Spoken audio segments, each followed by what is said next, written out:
Atlanta is busy today, but now I lost my train of thought. It's actually hard to train while you're walking through a crowd of lots of people.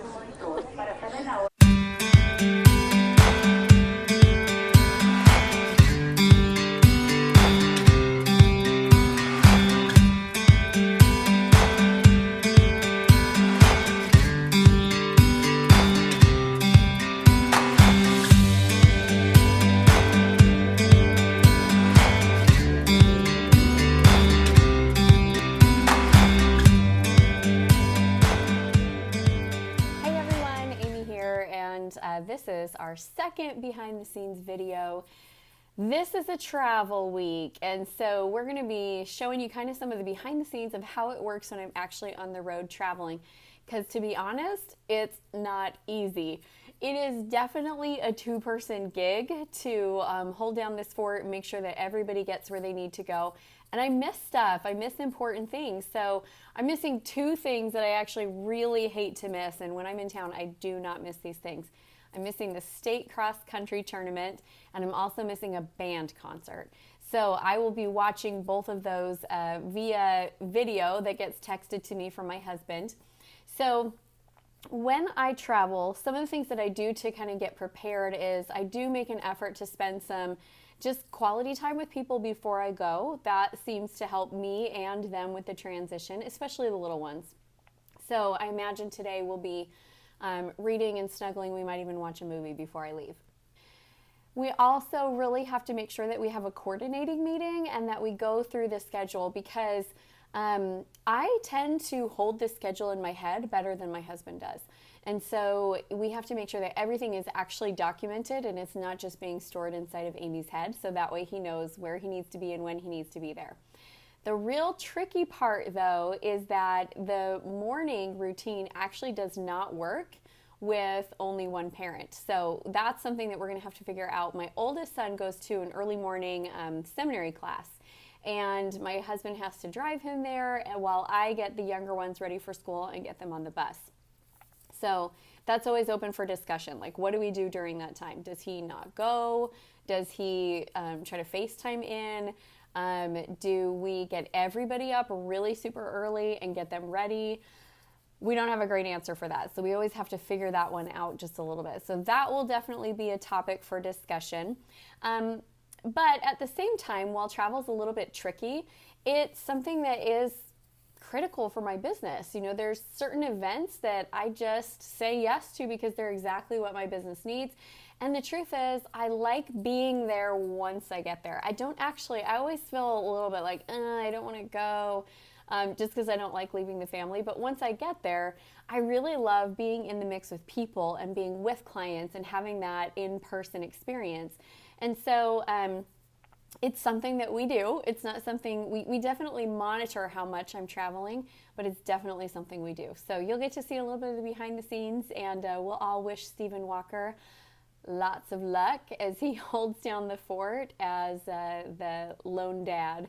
I will say, though, he definitely has this dad gig down. He does it really well, and I love that I don't have to worry, like, are the kids getting fed? Are they getting baths? I mean, he takes care of that stuff, and they're happy, and he's a good dad.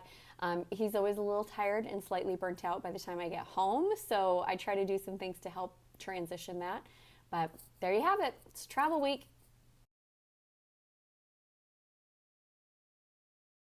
Theron just texted, and he has got a schedule conflict where on Saturday it's both his all-state intensive and his state track meet. Both for track or cross country? Cross country, state, and then all-state intensive for band. For band. Yeah, it's like an all-day thing with his French horn teacher. Okay. Well, he can't be at both at the same time. I don't know if he could. I think I'm going to guess what he would want is to try to make some of the all-state intensive and go to the track meet, but we'll have to ask him and see for sure what he wants to do. Okay. What time are those at? I don't have times on either of them. Okay. That was the when he was saying he'd given us a paper about Allstate, but neither of us had seen the paper. So I literally don't know where it is or when it is. Okay. Okay, And then what time is Lincoln's football game? I don't have a football game on the schedule. Like, I'm wondering if they have a bye week. Because I put all the games on the schedule at the beginning of the year. Yeah. But I don't have a game on the 13th or the 20th. Okay. Like, I'm out of games. So, I know that Demas's wedding is at 1 o'clock, okay. and so I'm trying to nail down times. And figure out if you can go. Yeah, to see if that's possible to go. Time to pack. I am a notorious underpacker. Like, I literally have gotten to trips before and realized things like, oh, I have no underwear. So I'm going to do my best to make sure I don't forget things. So the client that I'm going to work with, he is actually a consultant himself, and he works with orthodontists. So we're going to an orthodontist convention. They actually have a pirate party one night, so it should be pretty fun. And he's one of their keynote speakers. And then I'm going to be helping do strategy sessions with the orthodontists that are there. We've been working on this sales and marketing strategy for a long time, so it's going to be fun to actually get to be there and like see the results come. I bought comfy flats because we are going to be standing on our feet for hours each day. So hopefully they're dressy enough. I don't know.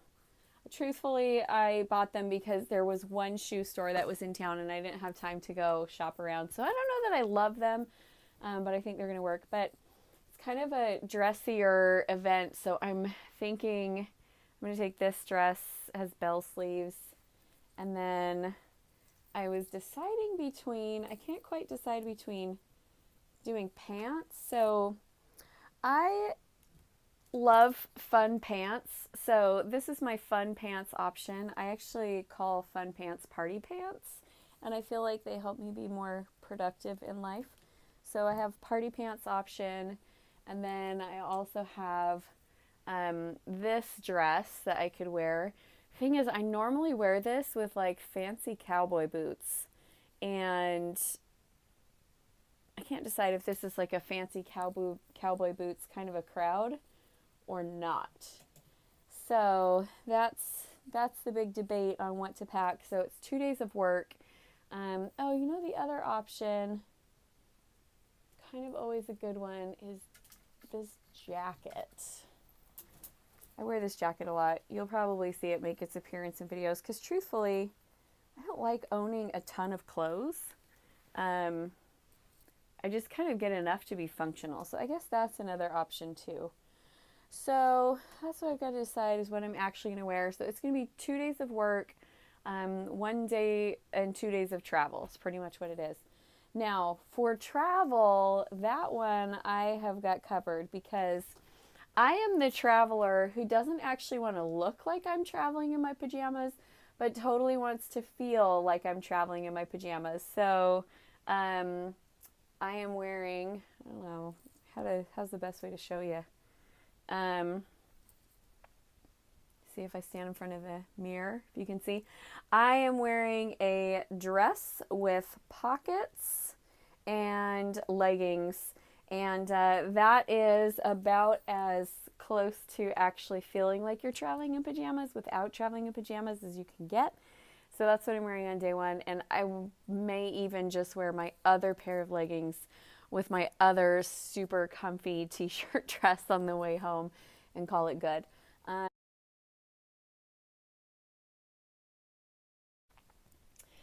So when I said I was a light packer, I was really, truly not joking. Decided to go with the small suitcase, so that's it. And I've even amazed myself this time with how little I'm bringing. So let me give you, if you want some light packing tips, let me give you the light packing tips. So you can see it's not even really bursting at the seams. There's a lot of extra space. So number one is any of your big items, see if you can wear them on. So I did decide to go with the cowboy boots, which here's my fancy cowboy boots. Kind of, honestly, too much pattern going on for today, but that's okay. I tested them to see if they would be able to come off really easy and fast inside of the airport line, and they do, so that works. And then that way, that saved a ton of space inside of my suitcase, just taking that with me. So I kind of keep it to a minimum. So I brought my skincare so I can wash my face at night because, you know, you don't want to have grimy, gross face or break out while you're on the road. And jewelry. I'm not a big jewelry person and need help in that area actually. But I brought one thing for each day, and I didn't want to take up a lot of space. And the day when I have my boots and the cream lace dress, I'm just wearing a big statement ring because I've already got the boots that pretty much make a statement. I'll have one big ring that makes a statement, and that's it. I'm just going to keep it to that. And then honestly, most of what's taking up space is supplements because, like I said, I am trying really hard to not stay sick. So I've got vitamin C, I've got several things of multivitamins. I do have a prescription cough medicine,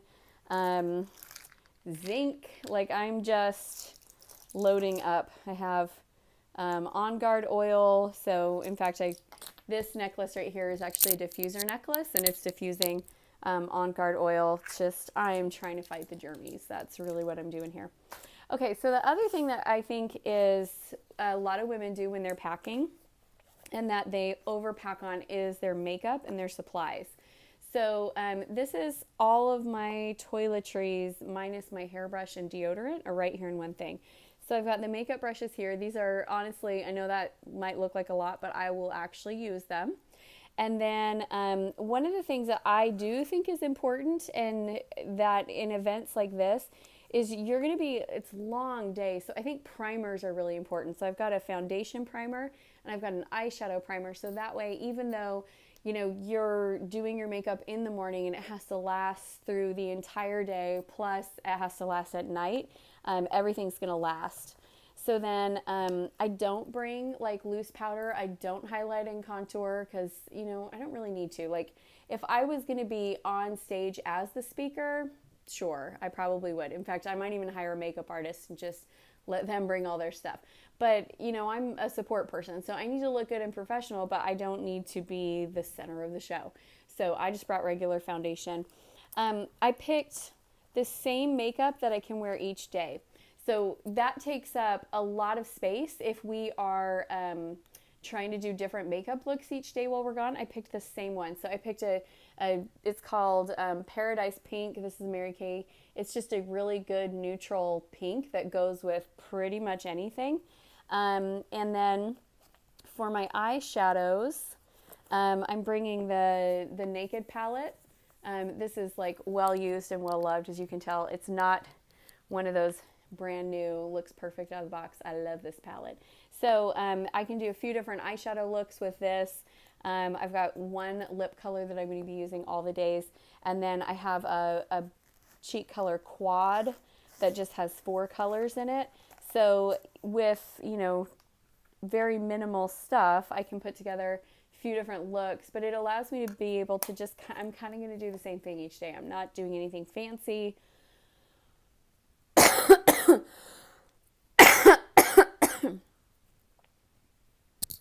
I'm not really doing anything fancy. It's just going to be simple, simple, simple. And then I've got my toothbrush, my mascara, my eyelash curler, because the eyelash curler I really truly cannot live without. If I was, you know, had one makeup item that just I had to have, I would say it's probably the eyelash curler. So that's it for makeup. And then I decided only to bring one hairbrush, and I had to kind of go back and forth. So I am a naturally wavy girl. So I had to decide, am I going to go straight brush or am I going to go round brush? And round brush is the best for straightening. So if I do decide one day that I want to have straight hair, because it's not humid in California and hopefully it would stay straight, then I've got the round brush to do that. I did not pack. So here's things I did not pack that most people always think you should pack. I didn't pack shampoo and conditioner. I am going to use the hotel stuff. And here's the thing, it's not the greatest, even when you stay in nice hotels, it's not like they give you great shampoo and conditioner, but it works. I mean, I'm going to wash my hair, let's see, I probably will wash my hair 2 times while I'm there. I will not wash it on the day home when I travel because I literally just roll out of bed, put on clothes that feel like pajamas but don't look like pajamas, and then I ride the plane back home. So I mean, 2 washes with subpar shampoo is really not going to kill you. So, and I think that's it. My items that I usually forget to pack: socks, underwear, toothbrush. I have those. Oh, I also, this is another tip for just light packing. I get the travel toothpaste. So it's definitely enough for a trip and keeps you kind of just light. So honestly, I could fit more stuff in. I don't know if there's anything else that I want or need, but that is my light packing. So there you go. Hopefully some of you care about light packing. Others of you might be like, oh my gosh, Amy, I would die. I need lots of shoes and lots of clothes options so that I can decide what I feel like wearing each day. If that's you, that's totally cool. It's just not me. I like to travel as light as possible. And this is going to make it so that I don't have to check my bags, which the shuttle from the airport that I'm taking, because my flight flies in about an hour and a half away from where the event is. And it only comes once every hour and a half. So it's going to be cutting it close. And I don't want to have to wait for an hour and a half because I checked my bag. So there you have it.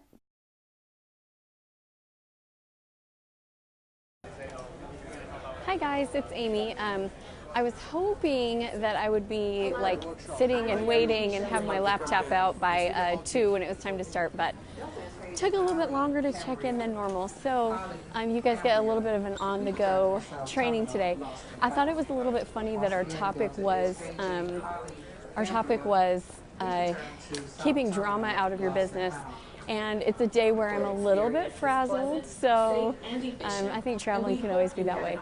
But I think this is a really important training topic because if you've got drama coming into your business, you're going to have to expend energy and resources to managing the drama, and that's energy and resources that are coming away from your marketing strategy or your sales plan or whatever it is that you're working on currently. So we've got to get really good at minimizing the drama, keeping our business a really good, clean space. The other thing is you will find that as your business starts to grow and as you get into a busy phase, you will experience more drama in life sometimes. And then all of a sudden it's not that the drama is coming from the business, it's more coming from your life and just the day-to-day things that you have going on. And so pretty much every time I've gone for something really big in my business, I have those moments where it feels like chaos just kind of takes over for a little bit there. So I don't know if you guys can relate to that, but hey, it's fun to see you guys on live. So if you can relate, oh, I just realized I'm broadcasting on my personal page instead of my private group. Okay, I will move it over later and I gotta fill up my water bottle.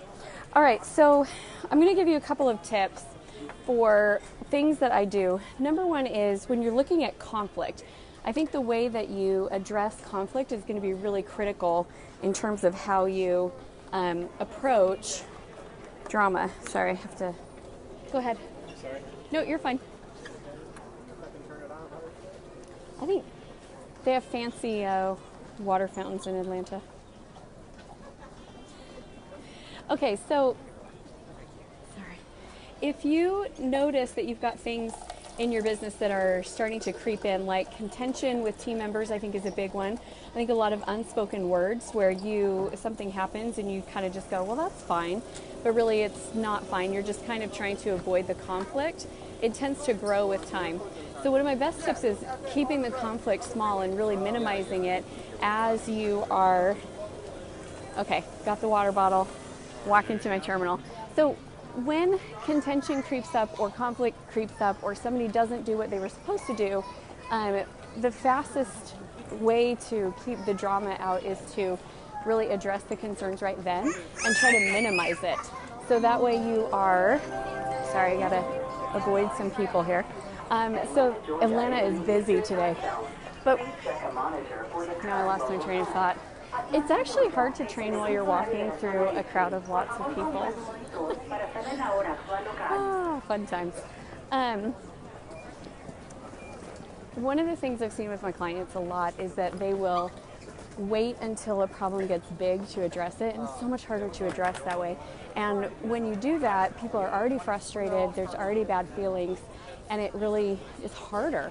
Whereas if you'll just, the first time it starts to be an issue or the first time a problem creeps up, if you'll get in there and address it, it makes it so much easier. So second tip that I have for you is contracts. So much contention and conflict and drama in business between your clients or between people that work with you or for you or vendors or independent contractors. It happens because there was bad expectations in the very beginning. You were not super clearly defined in terms of what you needed to do and what was expected and the timelines and all of that. And so it ends up being open for interpretation. And we all have different definitions of what things mean. So, if I ask somebody to do a task and I hire their company to do it, and my definition of what it looks like to have that task done is different than theirs, and it wasn't clearly defined in the contracts, then we're going to have room for drama to pop up. And that's definitely something that we do not want to have. So look at your contracts, manage contention and conflict when it's small. Okay, so another tip, now I'm out of breath because I've been walking. Whew, I've been hustling, trying to get to my flight on time. Which is funny because I actually left super early today. But you just never know in Atlanta with traffic and how long the check-in lanes are going to be. So anyway, we're here, so it's all good. Okay, so let's talk about my third tip. So we talked about contracts, we talked about conflict. My third tip for you is to consistently manage your responses to things. So sometimes what happens, I think, is we get emotional about our business and we get, and I'm not even talking like just, oh, woe is me. I'm not talking like ridiculous emotions. I mean, like stress levels can get higher. You get to phases where you got a lot of pressure going on, or you have deadlines coming up, or a deal didn't close, or a client's not happy, or things like that, and it raises your stress level. It raises your level of just overall emotion. Maybe it's frustration, maybe it's anger, whatever it is. So my tip for you is monitor your reactions, because if you find that everything feels like it's an emergency and everything feels like it's a big deal, then you're actually bringing more drama into your business because your emotion level in general is just high. You're kind of maxed out. So then everything feels like it needs a big reaction, when in reality it doesn't need a big reaction. A lot of times it's not that big of a deal. It's not that important, but because you are not monitoring how you respond to things, everything comes up as a big, like, explosive reaction, like, oh, that didn't go well, or I've had times where I go to start a webinar and there's a problem with my internet connection and I find myself freaking out, when in reality internet connection issues happen, and there might be a couple people that jump off, but I can send them a replay, right? Like, it was a free webinar to start with. It's not the end of the world. Nobody's going to die because it happened, but we find ourselves making it a big thing, big old thing. So that's what I mean by watching those reactions and making sure that they're not too big. Okay, I'm going to give you a fourth tip, and then it looks like we're going to get started boarding here. So my fourth tip for keeping drama out of your business is to actually work on your personal relationships. Because if you have drama in your personal relationships, it always spills over into business. Have you guys noticed that?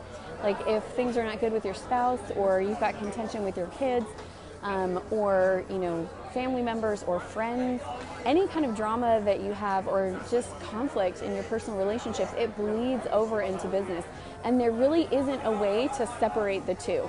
So watch those, make sure that you're keeping them clean, make sure that you're working on them, and when you feel distance start to come in those relationships, or you have negative people in your life, you got to keep your personal relationship space really good in order to be at your peak for success. So anyway, that's my training that is shorter than normal. It was actually supposed to go to my clients and happened on the go in the Atlanta airport. But thanks you guys for watching.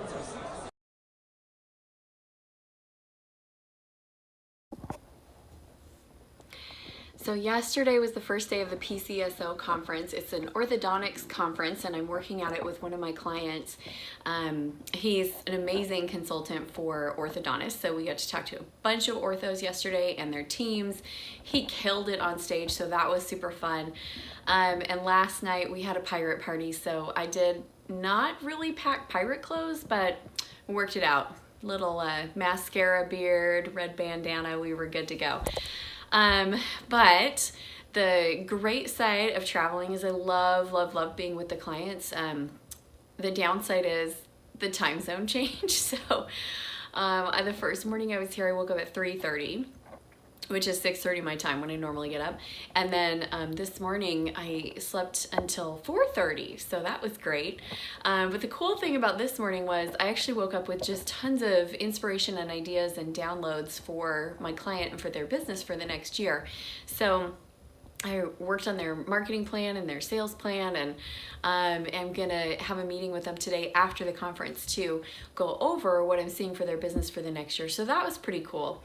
I do love those early morning inspiration moments where you just get such a clarity of ideas. It's like I don't know if you have this, but for me, my brain goes to bed knowing what the problem is, or what the challenge is, or what the objective is, and then it's like while I sleep my brain just works on it all night long. And then and also I think it's a lot of inspiration too, I think. But you know, when it's 4:30 in the morning, there's not a lot of distractions going on, so it's a good time to get that like downloads from God on what to do next. But it's like my brain just wakes me up and it's like, hey, we got it, wake up, grab your pen, grab your paper, write this down. So that's pretty cool. But I'll give you a tour of my hotel room, and you can kind of see, notice for football game. I don't know if you can see that on your screen. Okay, so this hotel is like 5 minutes from the ocean, which I have only seen by car as I drove. Got 2 beds, one just used to hold my junk, the other one that I actually slept in, which it is a comfy bed. And then I'm planning to stay in my PJ / comfy t-shirt travel dress until I absolutely have to go. I am avoiding doing my hair, which I'm gonna have to do in a minute. And then I have a TV, which I will not watch, and a piece of hotel art. That's pretty much it. Cute headboards though. I like the headboards. And the beds are comfy and the pillows are comfy, which is always great. I actually got to talk to the boys yesterday. A lot of times when I travel to California, I don't, because they are in bed at 8 o'clock their time, which is 5 o'clock here, and usually when I'm traveling we don't get done working until more like 7, but I actually got a break last night to get ready for the pirate party, so I got to talk to everybody, which was really good. Levi's teacher sent me a cute video of him yesterday at school. They're writing letters to the troops, and he did a video letter to the troops, and it was super sweet and cute, so that was fun. Sounds like all the boys are doing good. Steven managed our Thursday night, which was crazy. It was a choir concert, a band pickup, French horn lessons, cross country, and the Lego club all in one day. So he managed that. And then today he is on the road. He's going to travel 3 hours for the stake track meet. And then he's got to get Theron to, after Theron does the stake track meet, he's got an all-day French horn workshop that he signed up for that we didn't realize they were going to end up on the same day. So that's Steven's day. Grant's going to be babysitting the little boys. Lincoln's got a football game, and Coach Jimmy volunteered to drive him, which is awesome because there's no way we could get him there that day. So that's a little bit of life on the road. I'll try to take some footage today and show you a little bit of the conference.